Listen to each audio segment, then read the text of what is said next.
I've been thinking a lot about the difference between being alone and lonely, because they're two different things. And I wasn't exactly sure what exactly the difference was. So I looked it up, and basically alone is when you're physically alone, but lonely is when you're emotionally lonely.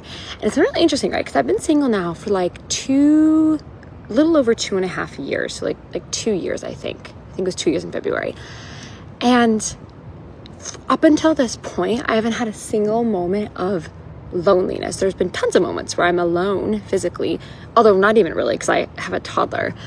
But it's only recently where I've experienced actual feelings of emotional loneliness, where I'm starting to come out of my, whatever you want to call it, shell or whatever you want to call it. And it'd be nice to have a partner in this. It'd be nice to do this thing together. It'd be nice to go to this with someone. And so it's just been really interesting, because for the last 2 years, I've gotten to develop my girl friendships. I've gotten to soak up every minute of being a mother. I've grown my business tremendously.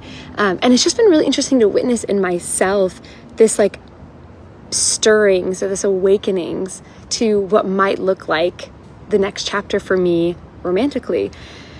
And I'm just excited for what that looks like. I'm excited for who it's going to be and what it's going to look like and how great it's going to feel. And I don't know. It's just it's a very steady time in my life. I'm very peaceful. I love the life I've created. I'm not in a rush.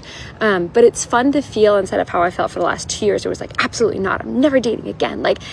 To have shifted out of that energy into that might be nice. I would like to have that maybe one day. It just feels so peaceful and so exciting and so abundant. And I don't know, it's just exciting. We'll see.